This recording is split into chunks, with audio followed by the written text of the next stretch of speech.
Mira, te metes nada más ya.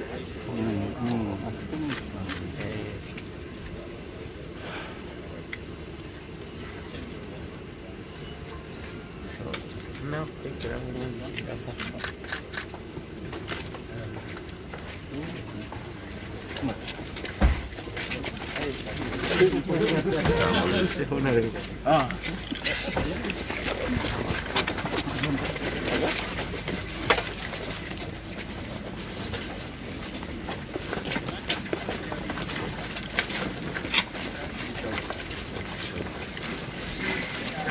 hambre.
All right, if you will allow me to draw your attention now so that we can get started.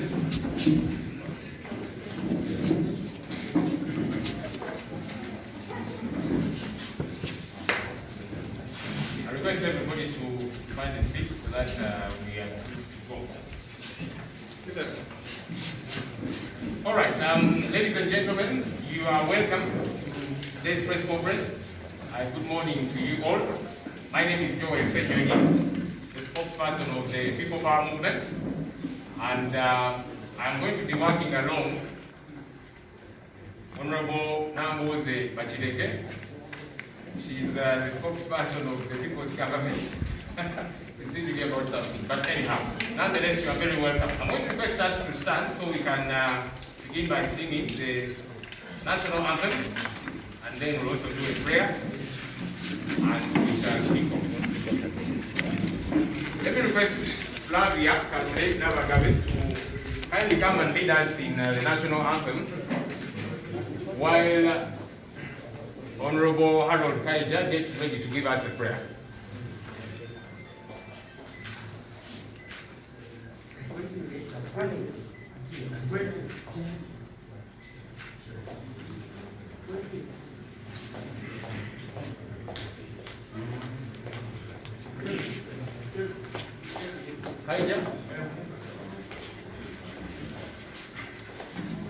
Let us get ready for the national anthem.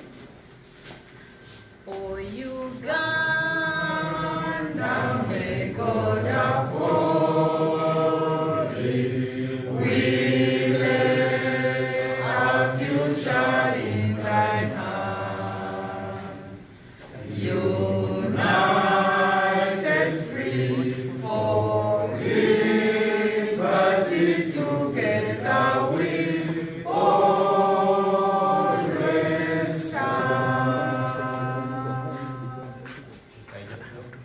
Dear Lord, the creator of heaven and earth, we want to thank you for this day, a new week, possibly a new beginning. Dear Lord, we gathered here.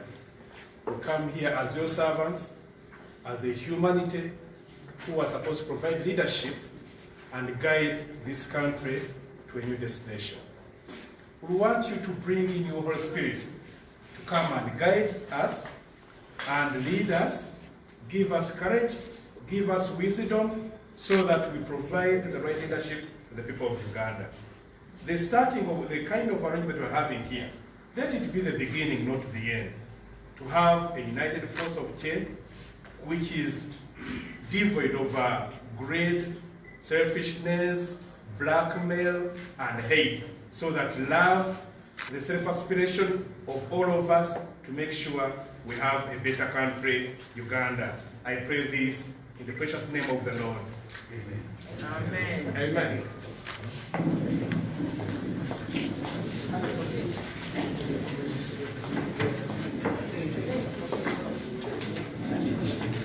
Okay.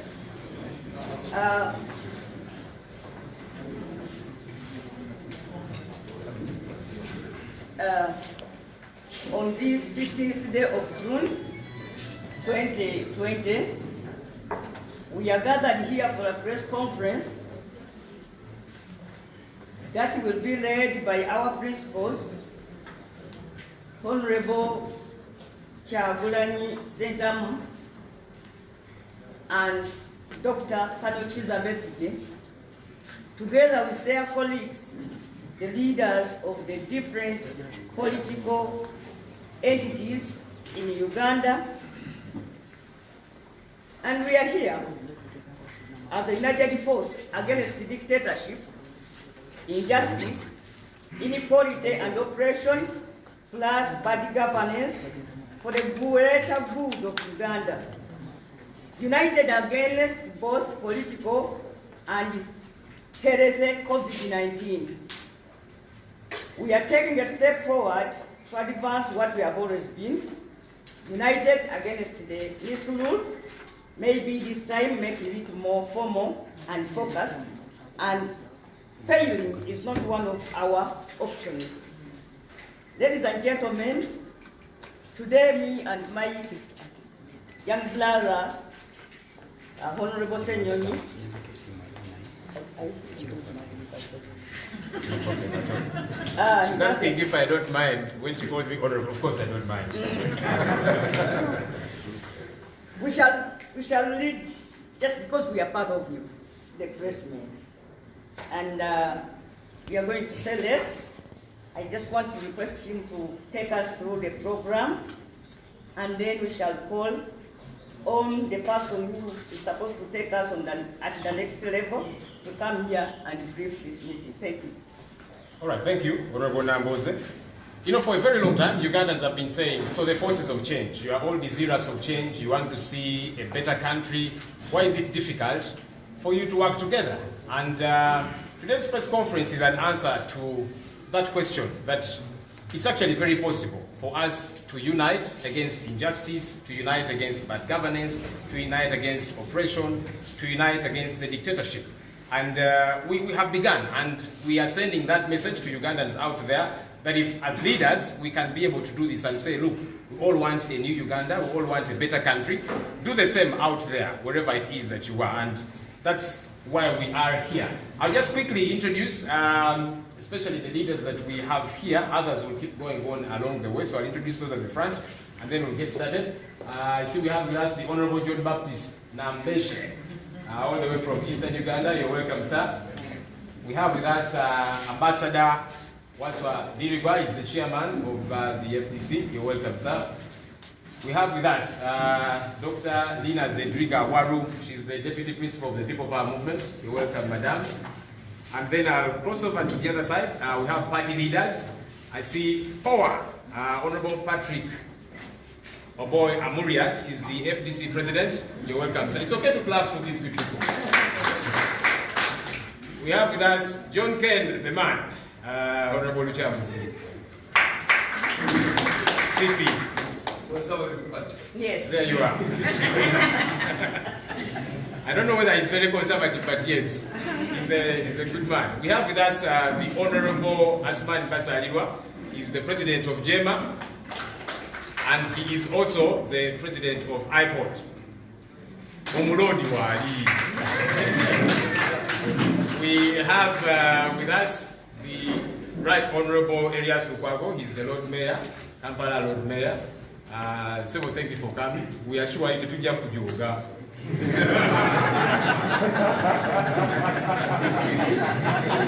also the Vice President of the People's Government. We have with us, all the way from Jadondo, the Honorable Robert Chagulanyi Sentamu. Is the principal of the People Power Movement. And last but certainly not least, we have our elder, retired Colonel Dr. Kiza Besigye, the President of the People's Government. So we are going to have a document read to us, clearly adumbrating what it is that we are saying, what we want to communicate, what it is that we are uniting about, and the clarion call that we are going to make to Ugandans out there. It's going to be read by two people, and we'll invite the first reader to read the first half of that document. I think they'll come together. I'm sure they are comfortable with that. The Honorable Asmani Basalirwa, together with the Lord Mayor. You're welcome. Sure.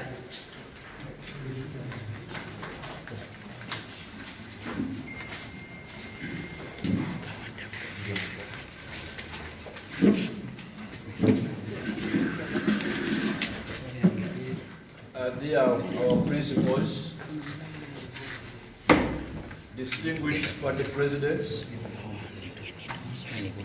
the honorable members of parliament. Joel, when you were introducing, you left out members of parliament. We're going to introduce them. Oh, okay. I have recognized them. Ladies and gentlemen, with us today is a communique by the Joint Forces of Change on what Ugandans must do to respond to the regime's excesses in the face of the coronavirus pandemic. I have to mention from the onset that it's a fairly detailed statement that requires a lot of patience and internalization. Countrymen and women, as you are aware, on March 11, 2020, the World Health Organization declared the outbreak of the novel coronavirus a pandemic. The World Health Organization had declared COVID-19 a global health emergency on January 30, 2020. The first COVID-19 case was reported in Uganda on March 21st, prompting the regime to respond by closing Uganda's borders as well as the airspace. Later on, a national lockdown was imposed on the whole country. These steps were necessary, although some of them came in rather late, leading to considerable damage. Similarly, it is important to note that the lockdown affected mostly ordinary Ugandans who fall outside the power structure. Those close to the regime continue to operate their businesses, drive their vehicles, and travel in and out of the country. Therefore, from the very start, the regime's response to COVID-19 was discriminatory. In addition to this, the actions of the regime were largely outside the law, whereas the level of restrictions put in place were those ordinarily imposed under a state of emergency. The regime did not follow the stipulated constitutional procedure under Article 110 of the Constitution of Uganda to declare a state of emergency. The Parliament of Uganda, which should typically play a pivotal role under such an arrangement, was relegated to passing supplementary budgets for the misuse of the regime. In order to legitimize their actions, the regime decided to invoke the provisions of the Public Health Act, Cap 281.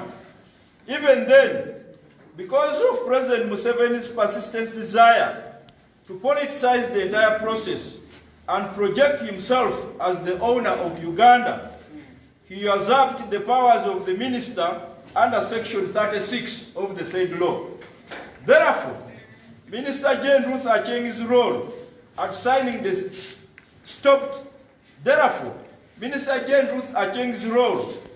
at signing statutory instruments.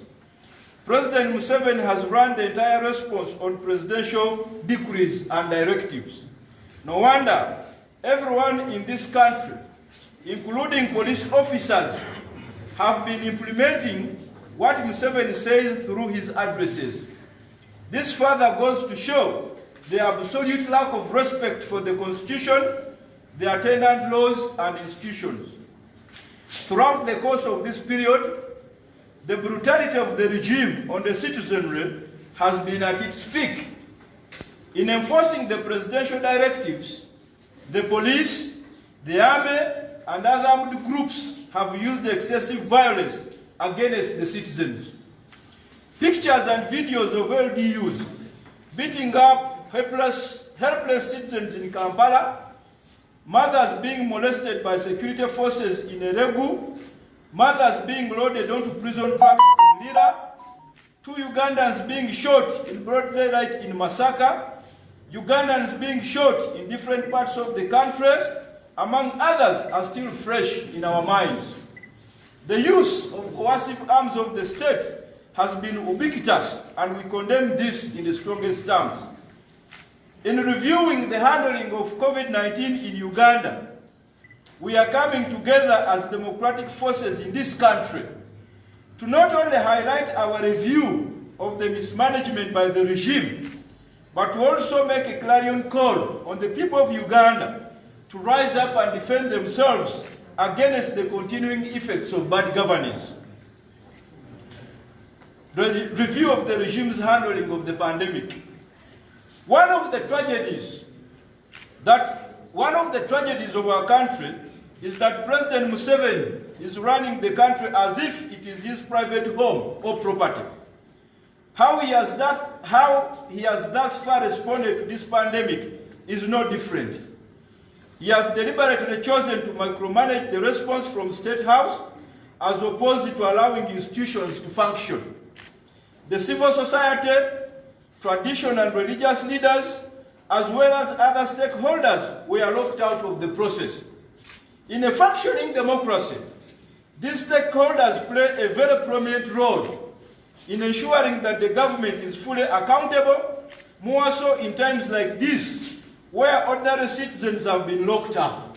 In Uganda'S case, the regime's response and actions were insulated from any form of accountability.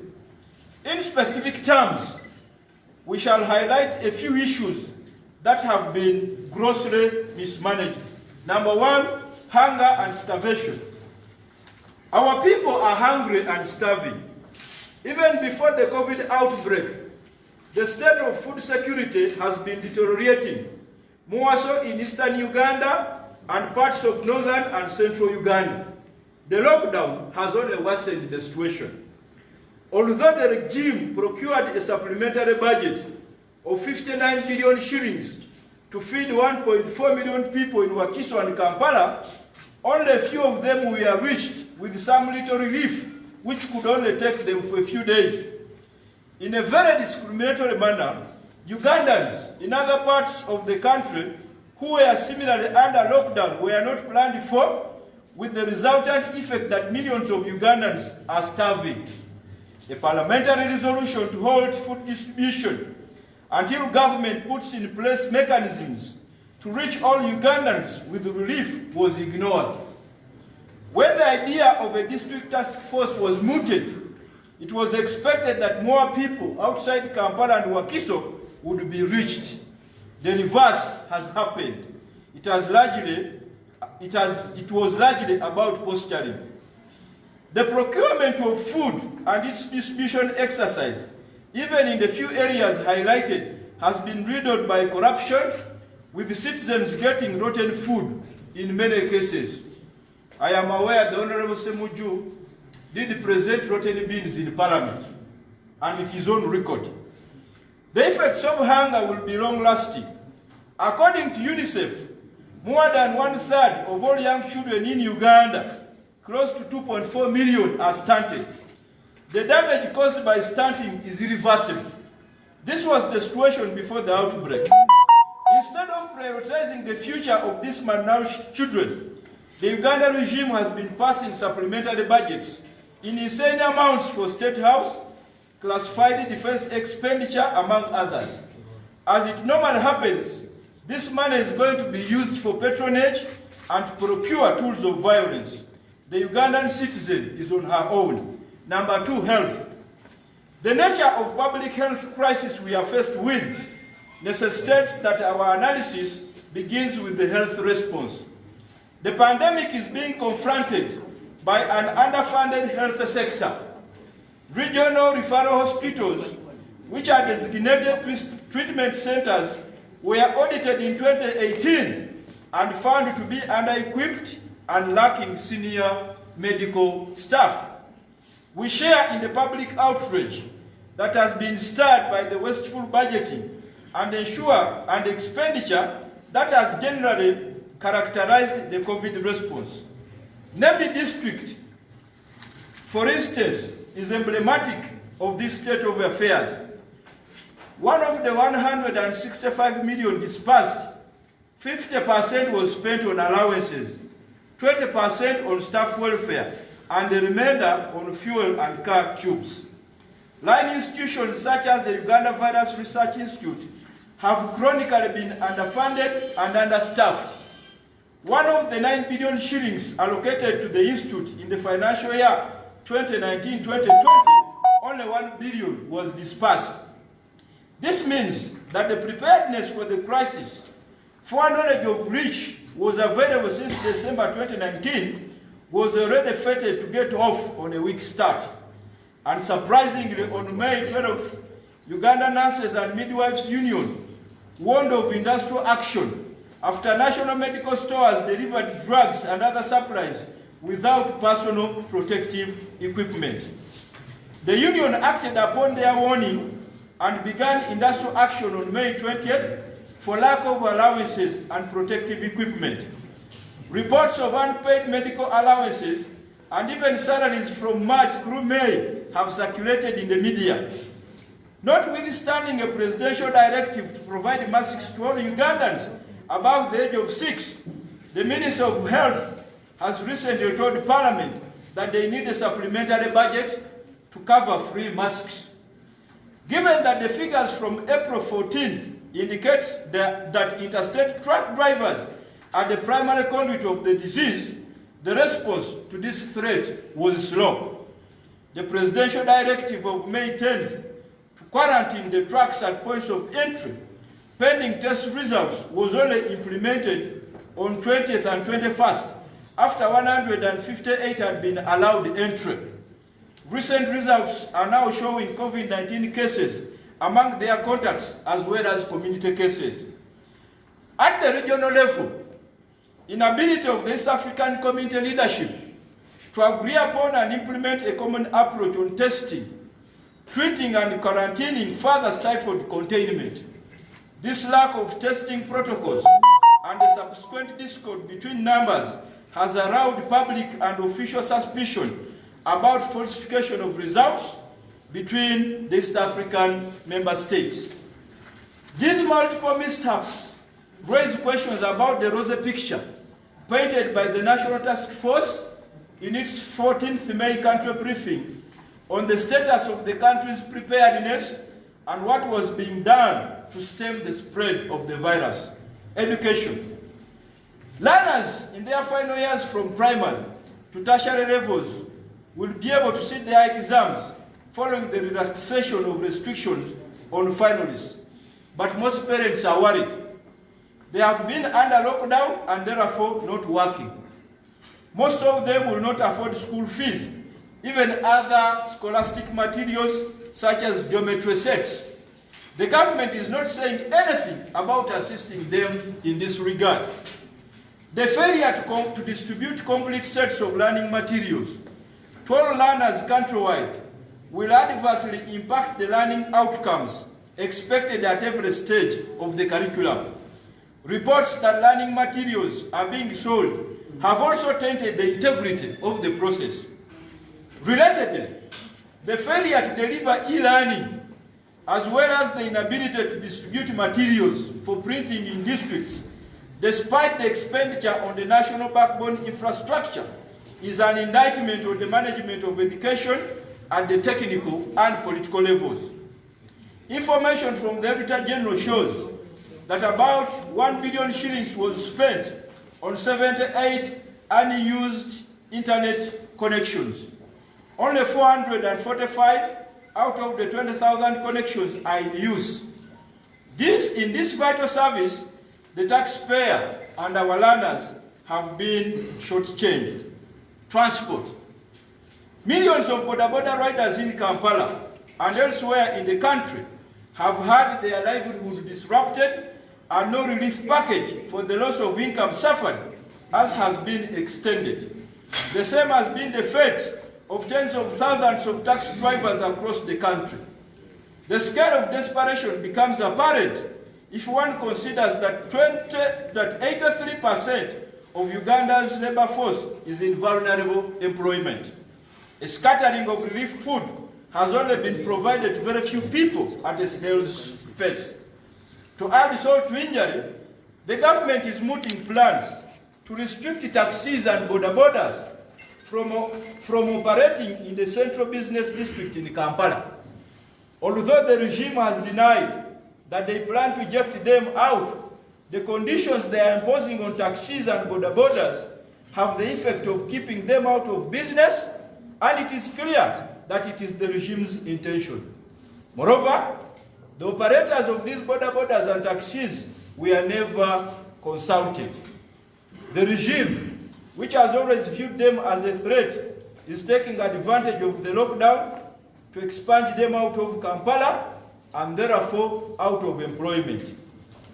Landlords, tenants, and the rent question.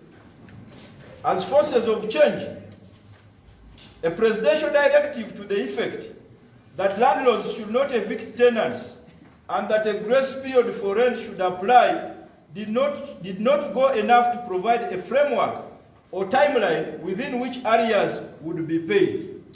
However, it hasn't been backed by statutory instrument and can be legally ignored. There are already reports of evictions. Many landlords themselves owe banks and therefore risk foreclosure in the post-lockdown era. The absence of a tangible intervention in this regard spells a chaotic post-lockdown environment. Water, electricity, and other essential services. There has been no waiver or reduction of water or electricity bills, even though these are vital services in this crisis. Although the government indicated that bills wouldn't be paid while the lockdown subsists, our poor and vulnerable people who have been under lockdown will not be able to afford these charges even when the lockdown is eventually lifted. The employment situation and bank loans. Despite the government making a statement requiring employers not to dismiss employees, many Ugandans have lost jobs in this period. Employers have bypassed the directive by the Minister of Labour by resorting to constructive forms of dismissal, such as suspensions. Others have used the pay cuts. The government has not come to their rescue. Similarly, the illegal presidential directive asking banks and lending institutions not to foreclose on loans has been ignored by many banks and other financial institutions to the chagrin of these poor people. Farmers. Poor smallholders in the agricultural industry were left to their own, despite reduced demand for their produce. This is so even when smallholder farmers and their dependents form 70 to 80% of the population. Small businesses and social protection. A vast majority of Ugandans are employed in the informal sector. Ugandans who largely survive on small businesses are effectively out of work. Their dependents out of work with their dependents. President Museveni instead said on more than one occasion that the relief measures are not meant to alleviate poverty, and poverty will be dealt with at a later time. In addition, demands by many Ugandans to have those with NSS savings get part of their money have been roundly rejected by the regime. There is no social security for Ugandans in such a difficult time. Security of person and property. The enforcement of COVID-19 related restrictions has been tainted by the surge in brutality by law enforcement agencies, with multiple reports of beatings, unlawful detention, and targeted offenses against women. Fatal shootings by the now infamous local defense unit operatives have occurred in a number of locations. Implicated personnel are yet to be brought to book. Many low-ranking security personnel have not been paid relevant allowances, even when Parliament passed a supplementary budget for the same. The due process rights of those who have been arrested countrywide continue to hang in balance as the criminal justice system seems to have gone into hibernation. Above all, the levels of mismanagement of public funds has never been so high and so callously done. Trillions of Uganda shillings have been passed in supplementary budgets with little or no debate in Parliament. Large amounts of money have been allocated to classified security expenditure without any justification. Our country is not at war to justify such expenditure.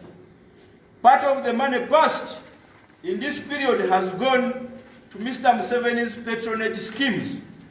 The country was united in shock as members of Parliament allocated to themselves 10 billion shillings. When the nation protested, Mr. Museveni commanded the MPs to return the money, but went ahead to pay NRM MPs 40 million shillings each. As Ugandans at home were stuck and those abroad unable to return, the political class aligned to the regime were in feast mode. The regime has not only been on a spending spree, they have also been on a begging spree. Aside from the 600 million euros borrowed from the European Union on the 30th of January, the regime went on to borrow $491 million from the IMF on the 7th of May, ostensibly to deal with the some balance of payment shortfalls. With the endemic levels of corruption by the regime, the citizens already know where this money will go. Sadly, it is the people of Uganda who must pay back this money. The regime is not eager to account for the colossal sums of money obtained through donations and grants to deal with the effects of the pandemic. These include 830 million euros from the Irish Embassy, 30 million euros from the European Union, and more than $15 million from the US mission, $316 from UN agencies, $2 million from the Danish Embassy, and $100 million from IGAD, among others. The COVID task force was also transformed into a begging entity, instead of providing strategic direction to the country in this period. They have already raised over 27 billion shillings out of their target of 170 billion shillings. They were not ashamed to propose that struggling Ugandans surrender 10,000 shillings per month to the task force. To this regard, we will propose a way forward to be led by my colleague, the Lord Mayor.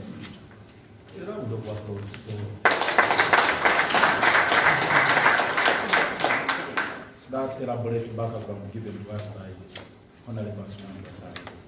We continue to request for your patience because this is a historic moment as forces of change come together to show you the way forward on these matters of great national concern.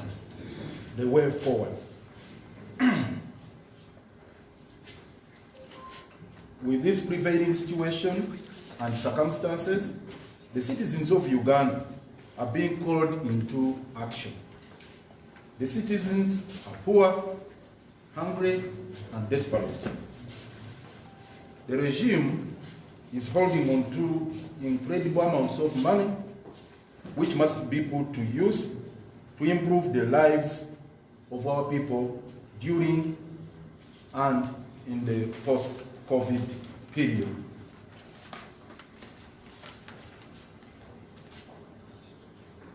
The way forward in the citizens' perspective is as follows. Number one, there is established an institution to guide the country into recovering from the damage. There is established an institution to guide the country into recovering from the damage caused by the COVID-19 pandemic and the attendant mismanagement by the regime. The institution, by whatever name it may be called, must be representative in the sense that all stakeholders should be represented. These stakeholders may include concerned citizens, government agencies, religious institutions, traditional institutions, political formations across the divide, representatives of citizens working in the informal sector, the business community, etc. The first assignment of the body must be to do a comprehensive audit of the regime's response to the COVID-19 pandemic and ensure that there is accountability and probity for money so far spent. The body must be autonomous and non-partisan in the proper sense of the word. Must underline that. 2, all vulnerable and poor families in all villages of Uganda should get food relief. Over 80 million Ugandans live in abject poverty, and they have lived in abject poverty before, during, and after COVID. Today, the situation has worsened. As we have demonstrated above in the elaborate background given by my brother here, the regime has enough resources at its disposal to ensure that citizens in all districts who are poor and vulnerable receive food from government. The food relief should be sufficient in terms of quantities and quality. We estimate that every individual should get at least half a kilogram of posho and beans per day. That should be the ration, at least for the bare minimum. The children who risk being further malnourished should be given nutritious food. That includes the mothers who are feeding their children. 3, in the alternative to point 2 above, and in order to ensure transparency, vulnerable Ugandans should receive direct cash transfers from government, as is being done in other countries like Kenya. This money should be given to these struggling Ugandans directly as the mechanism may be worked out. This organ envisaged in this particular point above should involve designing the mode of delivery of these funds so as to reduce corruption and other bills. I beg to repeat this. The organ envisaged in point number 1, that non-partisan body, should be involved in designing the mode of delivery of these foodstuffs, rather of these funds, so that we reduce corruption and other ills. We propose that each vulnerable family receive a minimum of 100,000 Uganda shillings per week. Number 4, regarding education, the government must ensure that private school owners are subsidized so that they do not charge parents any monies for the upcoming term. So we insist there must be subsidies. Likewise, government-aided schools must not charge parents for school fees for the upcoming term. Universities should also be assisted so that students do not have to pay tuition to complete the semester which was disrupted as a result of the lockdown. The justification is that parents have not been working and therefore cannot afford that exorbitant cost at that particular moment, at this particular moment. Number 5, fees for essential services such as electricity and water should be waived for a period of 6 months. Government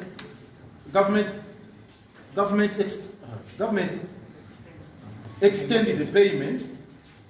No, government should extend the payment period for these services until the lockdown is lifted. These bills have now accumulated for most Ugandans, and it will take a considerable period of time for many Ugandans to afford this cost. Therefore, water and the electricity bills for the period beginning in March to September 2020 should be completely waived.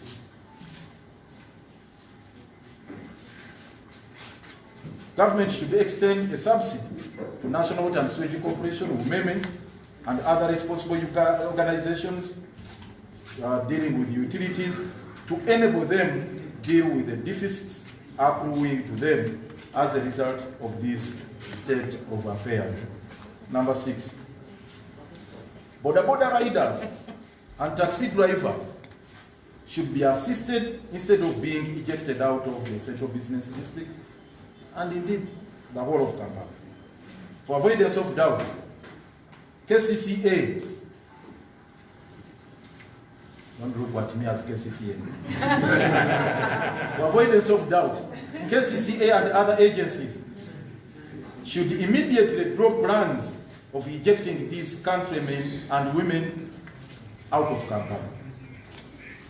While we agree that Kampala should be organized, this must be done in a consultative manner. Government must not take advantage of the lockdown to further crush poor people.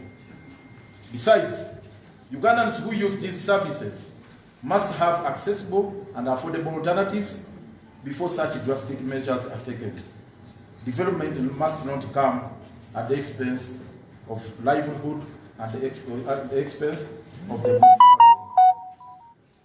When public transport opens up, there must be a deliberate policy to assist the owners of borders and taxis so as to ensure that they do not hike prices to the detriment of poor Ugandans.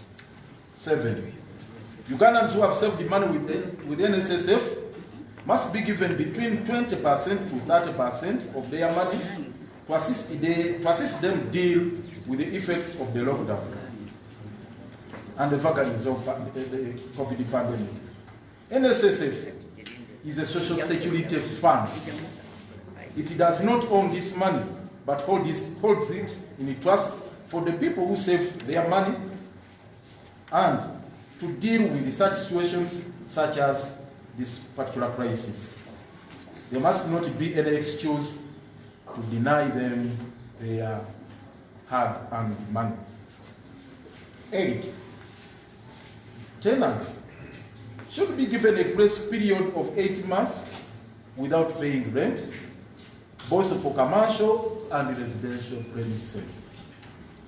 Ugandans have not been working and therefore unable to afford paying rent at this material time. Landlords should get interest-free loans to be able to stay afloat. In addition, landlords who earn less than 10 million shillings should be given equivalent cash grants less than what they would have paid in taxes.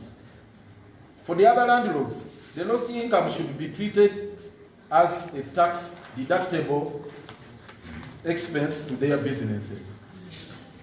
Property taxes, as well as ground rent, should also be waived for a period of 1 year, because it is annual anyway. The Bank of Uganda should cushion and negotiate with the commercial banks to see that all interests on loans are frozen for this particular period, and to see that no Ugandan loses their property on account of unpaid bank loans. Relatedly, Ugandans continue to lose jobs in this period. There must be a clear policy aimed at assisting small and medium enterprises with interest-free loans, tax holidays, etc., to enable them to stay afloat so as not to be pushed into dismissing their employees because of those financial constraints they may encounter. 9. Ugandans who have undergone tragedies, such as those affected by floods in Kasese and Bujo, those displaced by rising water levels on banks of Lake Victoria in Kampala, Wakiso, etc., those affected by mudslides in Elgon region, as well as those who were affected by locusts in the northern part of the country, must be assisted one way or the other. In the case of mudslides, rising water levels and floods, Ugandans who have been displaced must be resettled in decent accommodation in a very short time possible. 10. Agriculture being the backbone of our country, measures should also be taken to resuscitate it. The farmers of Uganda must be assisted and must be given priority in the COVID and post-COVID agenda. Measures to improve productivity and ensure that their produce get market at competitive prices must be considered as a matter of priority. Now we move to the clarion call, largely to the citizens of Uganda. With this state of affairs, we, the forces who have assembled here, coming together as a pro-democracy, with this state of affairs, we, the forces that have assembled here, coming together as pro-democracy forces to call upon the people of Uganda to rise up and defend themselves against a regime which has used the COVID-19 situation to enrich itself at the expense of Ugandans and to entrench itself further. Given the significance of this line, allow me to repeat it. With this state of affairs, we, the forces that have assembled here, coming together as a pro-democracy force, do call upon the people of Uganda to rise up and defend themselves against a regime which has used the COVID-19 situation to enrich itself at the expense of all Ugandans and to entrench itself further in power. It is the money they have borrowed or illegally passed in supplementary budgets that they are spending on buying political opponents and engaging in early rigging of elections. We are now therefore announcing that we shall lead Ugandans in a range of non-violent activities aimed at changing the status quo, but most importantly, ensuring that the above stipulated way forward is met. These activities will begin with a campaign dubbed, "Are You There?" Raise your voice. Let's hear you out. In Uganda. Jemuli. Mwimusama robozi tubawulire. Rise up and defend your rights. Assert yourself. Nywele twesibe pili. Turumbe.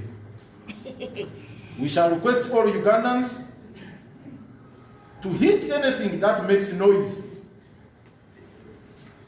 so that you are heard. Whether it's saucepan, blowing a whistle, hooting with a boda or taxi or anything that can make a noise, even if it is your shoe, do it. For those who feel hungry and want food, we shall request you to bang your empty saucepans with a fork, knife, or a spoon in front of your house or other dwelling places. The citizens will raise their voices in unison and go on to carry out other violent activities until their rights are restored. Non-violent. Did I say violent? Was it a slip of the tongue or?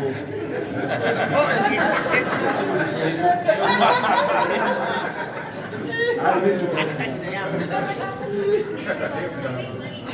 The script here reads non-violent. Quote me right. The citizens will raise their voices in unison and go on to carry out other non-violent activities until their rights are restored, are respected, and observed, and given the sanctity they deserve. This activity shall begin tomorrow, Tuesday, the 16th of June. So we are saying with effect from tomorrow, you should be swinging into action and say, Muriwa. Let me repeat it here. Kemuri, Mwimusama Rose to Bauri, we want to hear you out. Say enough is enough. We must confront and take on the bull by its horns. For God and my country. The United Forces, together we shall overcome, we the United Forces of Change. May God bless you, and I thank you.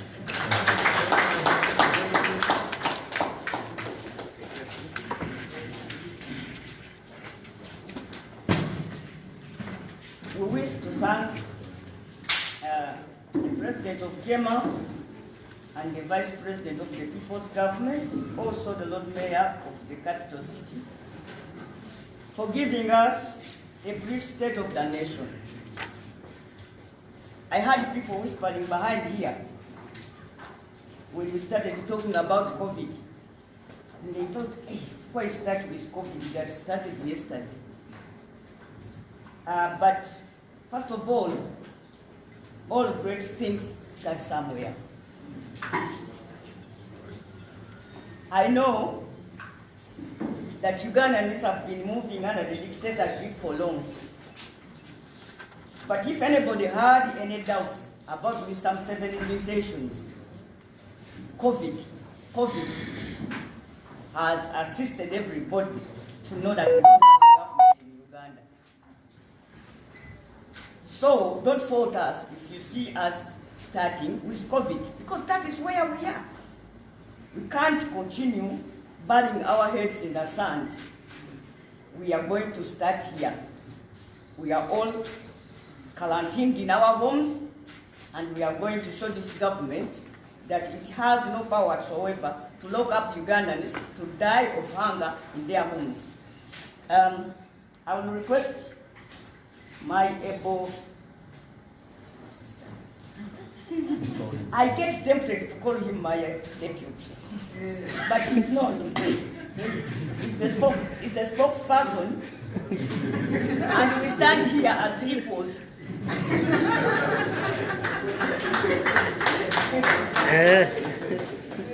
So. All right, thank you, Honorable Namboza.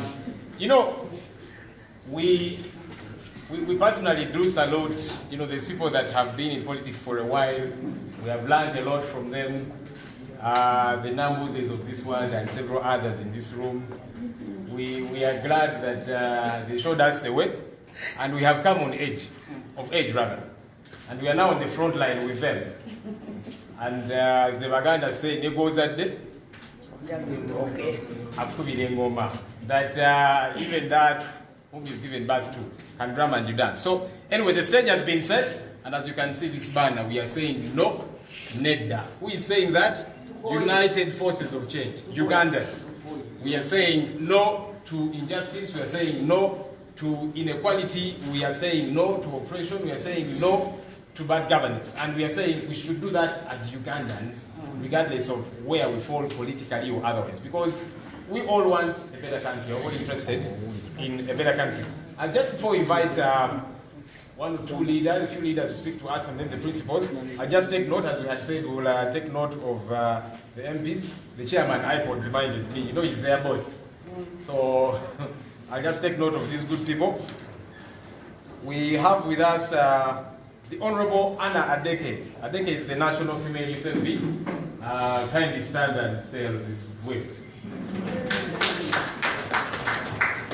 We also have with us the Honorable Mwanga Chivumbi, all the way from Butambala County.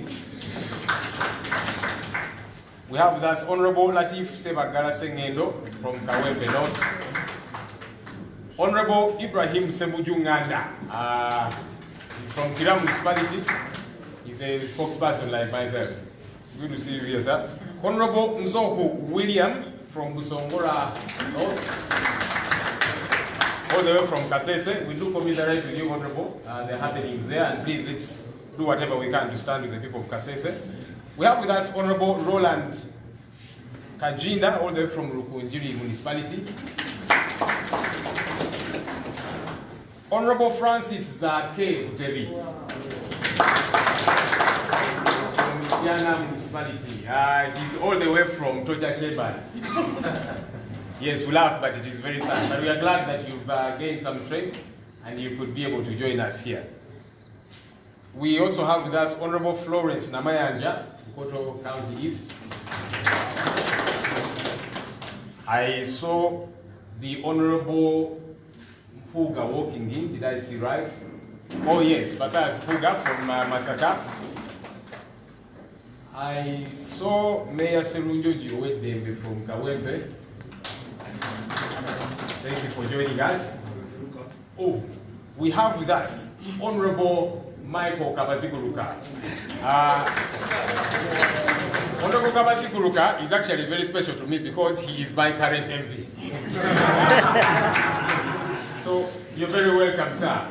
I should have begun with my current MP really. I wish I could reverse the time. All right, suddenly, but we were meant to be joined by the Honorable Betty Awolo-Chan, the leader of opposition in Parliament. She, on her way here, she was coming all the way from Gulu. She got involved in an accident. I understand she's not in a worrying state. She's not in a worrying state at all, according to the information I've been given. But she's unable to join us. So our prayers and thoughts are with her. All right, we are going to hear from a few leaders at the front as we had announced them. They will say one or two things in a minute each, and then we shall wrap it up with our principles. Let me first invite Dr. Lina Zedriga, the Deputy Principal of the People Power Movement, to speak to us in 1 minute.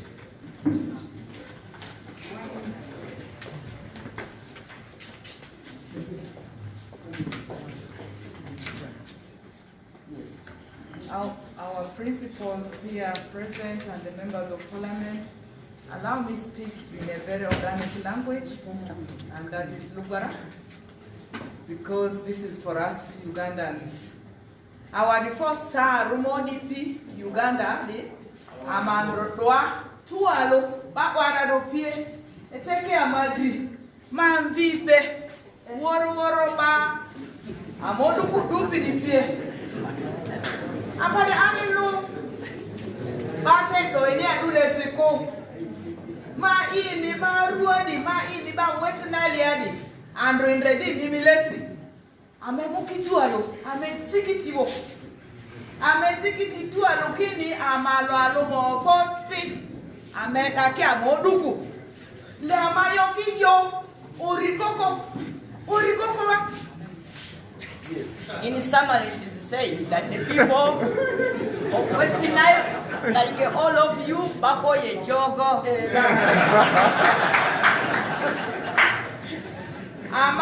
thank you. Amadi Totono Kurudi, Leandro Amamukutualu, Ametikiti Tualu, Ayokiyo, Amoduku, Amopoti, Pastozo, Massive. Government, Yondra Yamani Nyakawa, Nyakayo.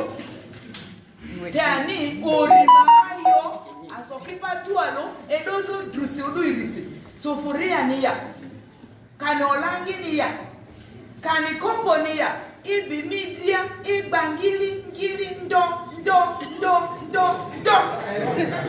America. Awadifo angiri, amedo dirwamo, rusafok asokipa tualo. Awadifo angiri.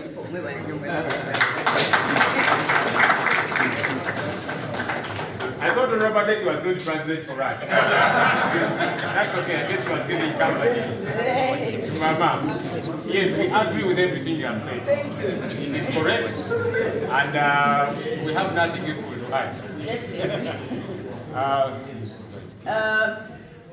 I want to clarify one issue. We are constrained because of the COVID. So many other people would have been here.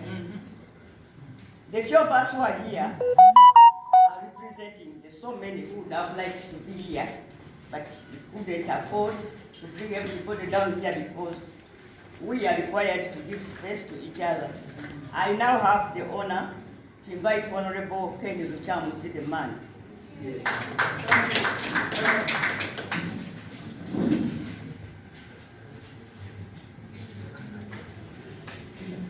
You see, we don't want any person to stand here alone. Let somebody come from the other side and stand here and give him company.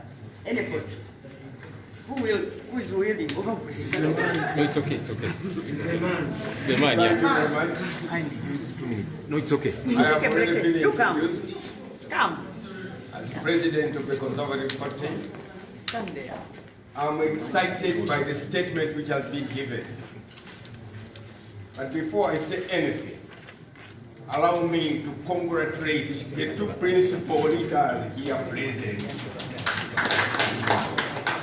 for finding it appropriate to meet and say something collectively about the fate of our country, Uganda. President Museveni does not have any authority to dominate us. You have heard recently in South Africa, the President of South Africa issued a presidential directive. The presidential directive is supported by the Presidential Directive Act. In Uganda, someone who stands up, he declares curfew on a regular routine, stops public transport, private transport, closes all the schools, universities, and religious institutions. That in a nutshell amounts to a state of emergency. President Museveni does not want to talk about a state of emergency because the framers of the 1995 Constitution envisaged a situation like that and put in place provisions like Article 110, Article 46, Article 47, Article 48 to make sure that much as there is a state of emergency, the fundamental rights of man and woman must be respected in continuity. We are in a difficult situation, and we call upon all the people of Uganda to rally together so that we fight a dictator of an omnipotent nature. You know very well that with reference to the Second World War, if the world had not taken action against Hitler, Hitler was going to finish off the entire world community. So we should not let Museveni dominate us as we look on. The time is now to act because under Article 1, under Article 2, under Article 3, we have the powers to own power and even command that power as the people of Uganda. This situation should not isolate anybody. I would like to thank those in government who have chosen to keep quiet so as not to baptize and embrace the dictator. The time is now for all the people of Uganda, including Parliament. Parliament is now silent. We are not blaming you in Parliament on the opposition side because we know you don't have space to talk anything. If I was in Parliament, following the bad passing of the age limit amendment of the Constitution, where the President commanded a force of a military nature to disturb and disrupt everything, I would have moved a vote of no confidence in the Museveni government. The time is now to review that exercise. It is not late. Thank you very much.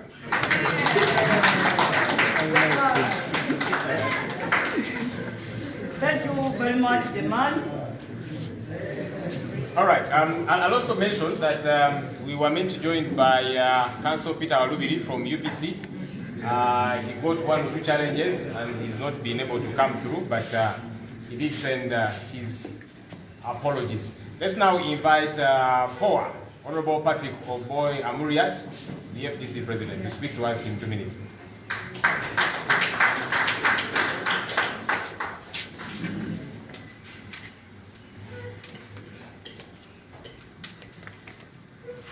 People's President,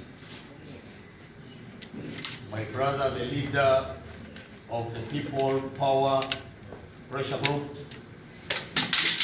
political leaders, members of parliament, all of you pro-change activists, my dear friends, members of the press, ladies and gentlemen, I bring you warm greetings from the Forum for Democratic Change that I lead in this country and in the diaspora.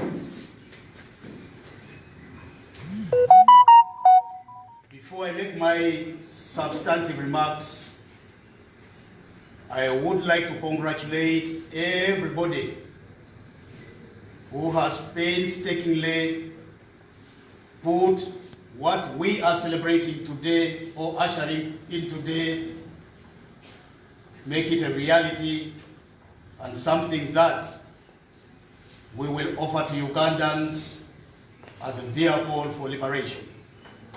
Congratulations. I know that there have been ups and downs in trying to put this together, but unity of this nature requires patience, it requires sacrifice. And so I want to thank the People's President and the leader of the People Power Movement for coming together, responding to a call by Ugandans who would like to see a united opposition in this liberation struggle to bring an end to the dictatorship that has been brought to us by Yoweri Museveni. We in the FDC have always believed in the nature of struggle that is going to continue today. Because for the 15 years of our existence, we have been in this struggle. I know that at the beginning, we were misunderstood. Along the way, many people joined the struggle. And now, this is a new beginning for us all. And I believe that what we celebrate today brings hope to the people of Uganda. This is historic. And I think we have got to applaud all those who have made this happen. I would like to say at this point that COVID brings a golden opportunity to us all.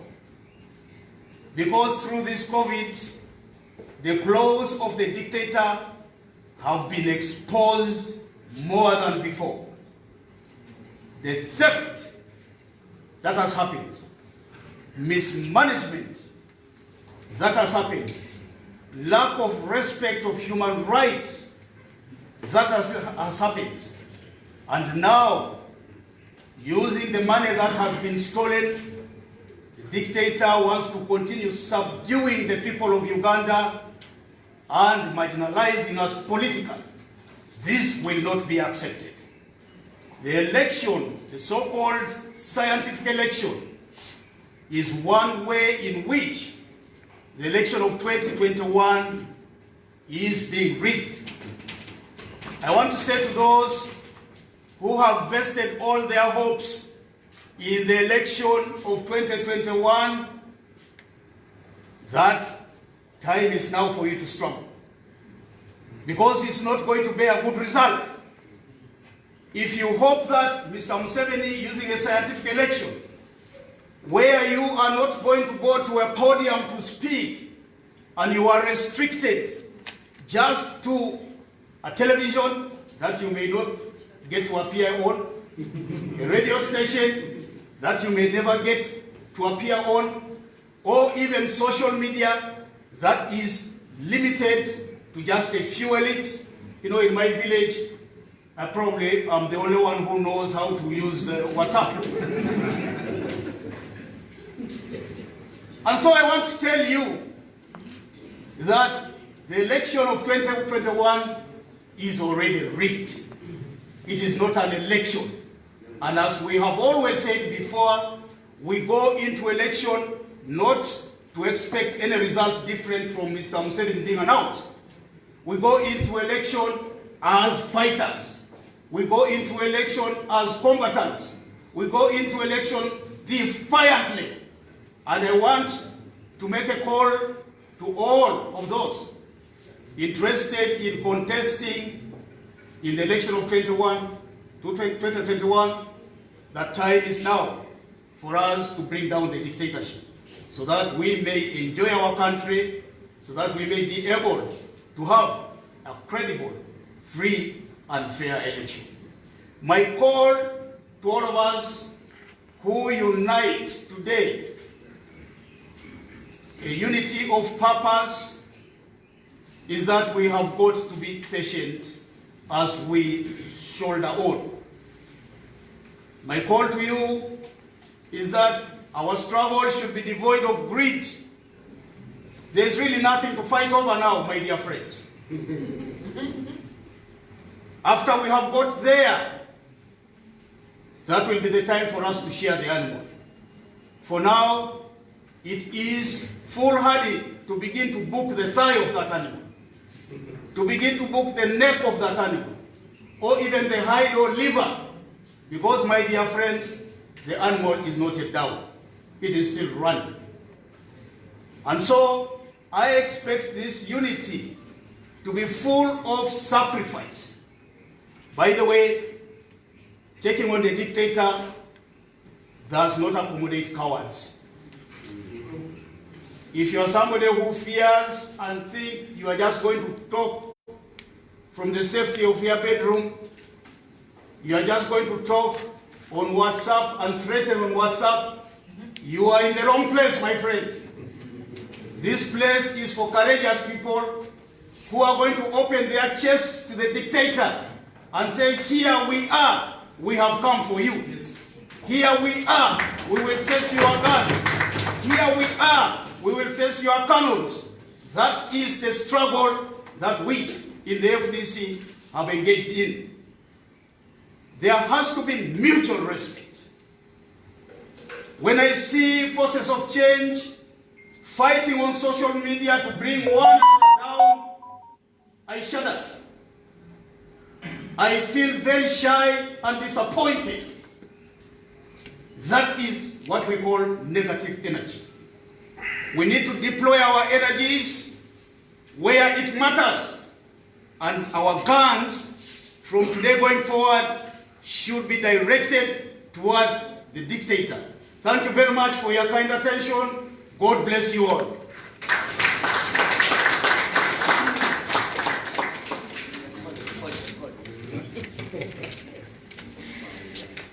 Thank you. Honorable Patrick Oboy Amuria, the FDC president. I like that he has said that we go into an election to fight. And we should get ready to fight Ugandans. And that's why we kept telling them, get your national ID, check your votability, make sure you're in the voters register, get ready to fight. So that gets to happen. I'll just make this quick announcement. There's a car registration number, UAR155T.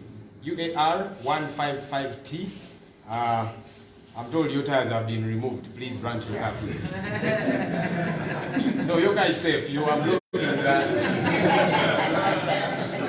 you're blocking somebody who needs to get out urgently. So please kindly make the adjustment. UAR155T. All right. We are running very close to the very end. We are going to invite Papa, Ambassador Chairman Wasabiligwa to come and speak to us in 2 minutes as well. You're welcome, sir.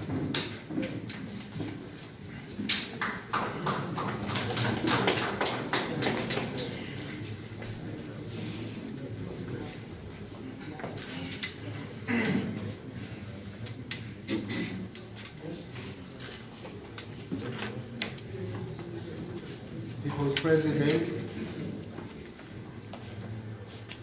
People Power President, Lord Mayor, the man, my President, Amriat, and all the members of Parliament and other honorable members, ladies and gentlemen. You'll forgive me, I'm a little bit weak, partially because I lost a brother, Kasiri Gwanga. So I've been mourning, and I'm still mourning, but nevertheless he's gone. Munzikirize njogere mu Luganda.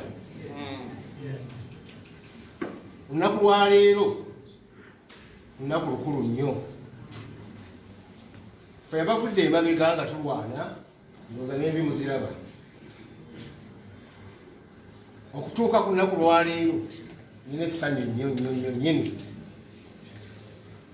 Kino okubeerawo tumaze kumpi mwaka mulamba nga twogera. Meeting zibaddewo, people's government, people power, nga tugezaako okulaba nti tuleeta ekintu ekirungi eri bannayuganda. Abasinga babadde balowooza nti tetukwatagana, naye nga tuli manju eyo tufumba. Kansuubire nti binaavaamu bye tufumbye bijja kuba birungi. Bannayuganda, tufa, tuggwaawo. Oyinza okuba nga tomanya afudde, naye abantu bafa enjala, battibwa, basibibwa, tebannakutuukako gwe. Naye kisegeze bajja kukola ki? Kutuukako. Twerwaneko. Kuno kwerwanako ffenna. Kyekiseera ffenna okuvaayo ne tugamba nti kino kikome, kiyitiridde, kikome.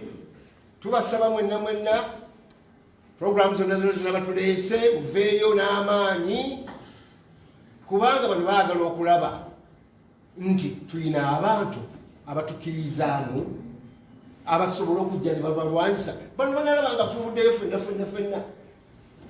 Bajja kudduka Museveni mutiitiizi. Yeeyo kimanyi nze nkubuulidde oli mutiitiizi. Naali nyinza okuba omutiitiizi. Naye ffenna bwe twegatta. N'otegeera nti tukooye.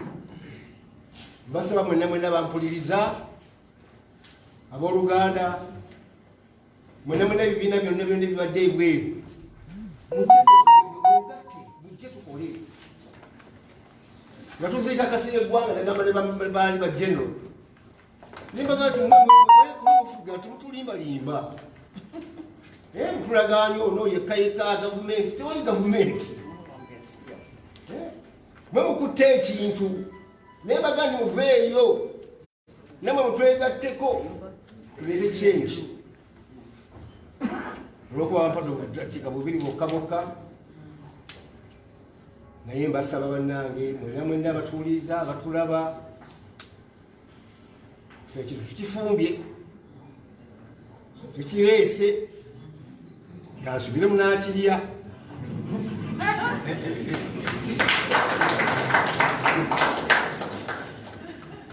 Mwami Museveni yagambye nti kati awulira Uganda etandise omuwoomera. Kyatamanyi yali kasukaali kakyakulanya. Kyagenda okutegeera nti sukaali yadda. Awo wennyini Uganda wewoomera, wagenda ogirekera. Sukaali yadda mumubuulire. Naye tulaba agenda awewuka. So wetukutte bannaye tunyweze. Sukaali tutabulire eddala kanoke. I just want to emphasize one very important point. You know, as we made very clear indication, United Forces of Change. We're talking about Ugandans who are interested in change. And I'll mention a name that I mentioned again earlier. You know, yes, we have people from different parties. UPC was meant to join us. Councillor Walubi got a challenge along the way. But I wanted this man to stand again. Honorable John Baptist Nambeshe from Manjia County. Kindly stand again. I'll tell you why I'm asking you to stand, sir. This gentleman is a member of parliament on the NRM card and is a card-holding member of the NRM. But he says, I want change. I belong to the ruling party. However, I'm interested in a better Uganda. I'm interested in Uganda beyond Mr. Museveni. And so we salute you, sir. He's one of our coordinators in People Power. And there's many others like him. We salute you. Please, when you go back to the NRM caucus, keep telling them those things you've been telling them, that Ugandans are right for change. Yeah. Thank you, sir. Let's appreciate that gentleman with the hand. All right, so we are now we are beginning to wrap it up. And I'm going to invite a gentleman.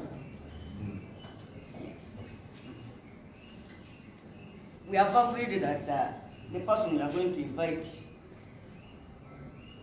would hear the call clearly if it is made by me. As a clarification, we want you to know that we are here as a united voice for united action for a shared destiny. And because we are doing great things, many voices of our detractors will raise their voices to say that we are failing. I want to tell Ugandans that don't be discouraged.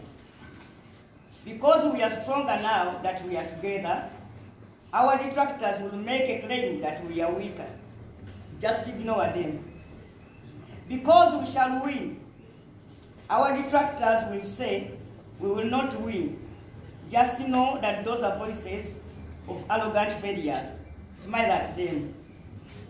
And with that assurance, I wish to take on this responsibility, and it is my honor and privilege to invite the principal of the People Power Movement, Honorable Robert Kyagulanyi Sentamu, to come and address this meeting.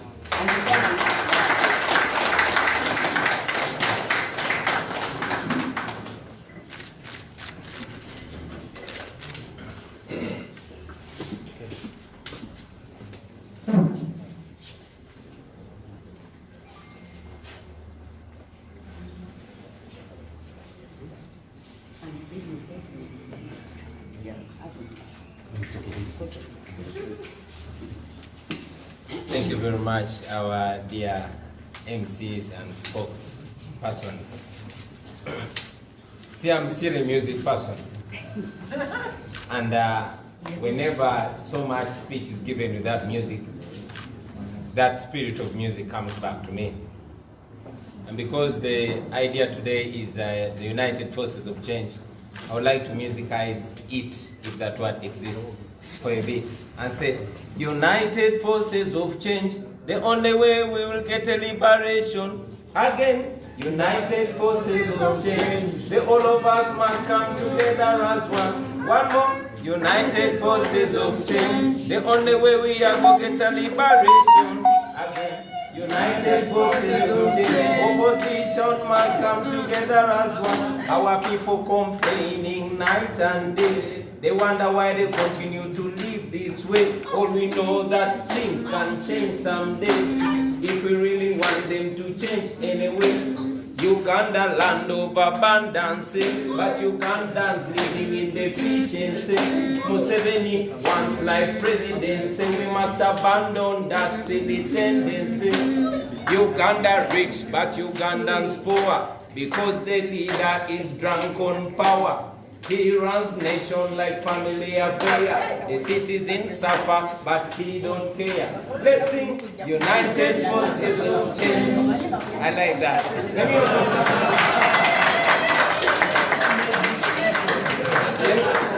Let me also say this in respect to all the formations.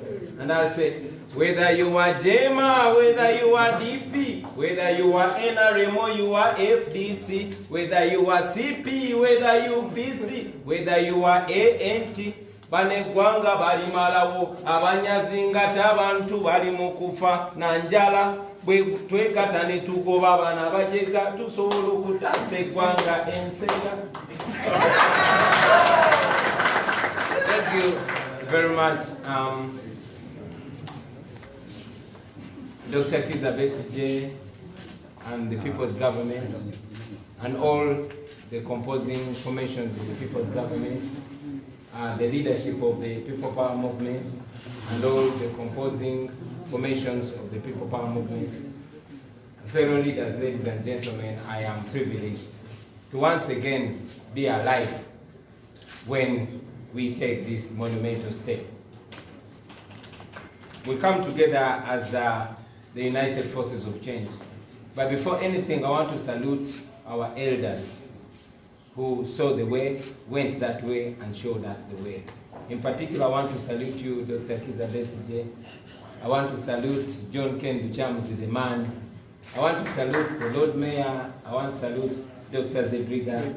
I salute you, Mzee, my neighbor, and all of you elders for the inspiration that you've given to us and many other Ugandans over the years. Like my brother Joel said, you inspired us to the level that we are on the front line together. So from me and from the People Power leadership, so you know, we respect you, we love you, and we hold you in very high regard. I want to thank the Forces of Change for seeing it necessary to unite. Friends, we must unite because that is the only option. We must work together for the betterment of our country. For the masses that have been calling upon our unification, yes, we've been working together, we've been talking like Mzee was saying. And this that we're doing today is yet another step into the right direction. To our supporters out there, we see the contradictions, we see the attacks and counter-attacks, and we want this to be a practical message to you out there, to know that we are not each other's enemies. We know our enemy, we know the enemy of Uganda, and that is Museveni and his regime of national shame. So the more we fight against each other, we are delaying the change that Ugandans so desperately want. We hope that this gesture will communicate to all of you friends who want change so badly, to know that this country is bigger than your principles, this country is bigger than you as a person, this country belongs to all of us, and yes, it can only change if we put all our noble efforts together. I want to briefly communicate to you friends that we as leaders can only see the way and show you the way, but it's very, very important that we work together. Today we are announcing these proposals, we are announcing these activities, but again it's going to take you friends out there, you the leaders that are leading besides us, ahead of us and behind us, to work together and make this happen. Because if we fail, then we shall be sentencing our people to a further, extended period of oppression. So I want to call upon all Ugandans not to sleep, not to sit. Speak out and speak loudly. This campaign is called No Nedda. Say no, and don't say no silently. In fact, don't say no only verbally. Say no in word and in action. This campaign is peaceful because we believe in peaceful means. It's non-violent, and yes, it is so simple that everybody and anybody can be part of it. Like our comrades have been saying it. Get your saucepan if you're hungry, or if you have a neighbor who is hungry, or if you feel oppressed, make some constructive noise. This is going to be necessary noise, ladies and gentlemen. Like we are saying, we are suggesting, but we know that a lot of creativity is going to come from the masses out there. Be creative. Own this. This is yours. This is about you, friends. Make that noise with everything that you can use. Whether it is a whistle, whether it is a metal gong, whether it is a bell, whether it is your saucepan or cup, whether it is your car in a taxi or boda hood, make every and any possible necessary noise, ladies and gentlemen. We as leaders are leading the way, but we want to know that you're there. Every time I move, people meet me and they tell me they are with us. I'm sure they tell the same to my fellow leaders. But we want you to tell each other and tell the nation and tell those oppressors that you are there. Speak and you will be heard. Mogere mulirwe. Make your voice. When I was still singing, we would say, Jemulieyo, and people would say, Jetuli. So, show us that you are there, ladies and gentlemen. This is coming together, and we are saying it can only succeed if we all work hand in hand, ladies and gentlemen. Like Malcolm X said, that strategies might differ, moves and tactics might differ, but the objective is the same. Our sole objective is the liberation of our country. Our sole objective is peace, is real freedom, is real liberty, and that we must get by any means necessary. For now, the means we choose are the peaceful means, are the non-violent means. Let's maximize them, because we know if we do what we must do, we shall win, ladies and gentlemen. I thank you for God and my country. Because bansabye bino byogere mu Uganda, basebo ne banyabo tuli basanyufu nnyo olunaku lwa leero. Ku lwange nja kusanyuka nnyo olw'okufuna omukisa guno nga tukyali balamu. Neno step ne tugitekenga, step ey'okukwatagana ffenna abaagala enkyukakyuka mu ggwanga lyattu Uganda, tulabe ng'ate tukolawo ekyenjawulo. So nja kussa ekitiibwa mu bakadde baffe abaatusookawo, Dr. Kiza Besigye, Mzee Birigwa, Lord Mayor Lukwago, Uganda waffe Asumani, John Ken Lukyamuzi the man, Dr. Zedriga n'abalala bangi nnyo. Mwatulaga ekkubo, mwatugula amaaso. Era olw'ebikolwa byammwe ebyo ebirungi bye mwakola, naffe tuyimiridde olwaleero ku front line okussa amaanyi gaffe ku gammwe, tulabe nga tununula eggwanga lyaffe Uganda. Baganda baffe bangi babadde beebuuza lwaki tetukwatagana. Weewaawo ng'abakulembeze tubadde twogerezeganya, era nga tumanyi tewali ngeri gye tusobola kutaasa ggwanga lyattu lino okuleka nga tukwataganye. Kya mukisa nti olwaleero tututte ekigere ekirala maaso okubalaga kye tulina okukola. Era tubasaba Baganda baffe mwenna, naddala abo abayanyanira enkyukakyuka, ababadde balumbagana ku mikutu naddala egya social media, tusaba kana kabonero kabalage nti bannange buli omu ku mmwe si mulabe wa munne. Mulabe waffe tumumanyi yina kyemalira Yoweri Museveni ne gavumenti ye eyafuuka eyamusibira mu bbwa. Era twagala okubakakasa nti mwenna emmundu zammwe mwina zitunuuliza mulabe, so si zitunuuliza buli omu munne. Era tusaba okutandika n'olwaleero tukana akabonero nammwe mukalage nti mukkiriziganya nako, era nammwe kyemuyayanira basebo ne banyana.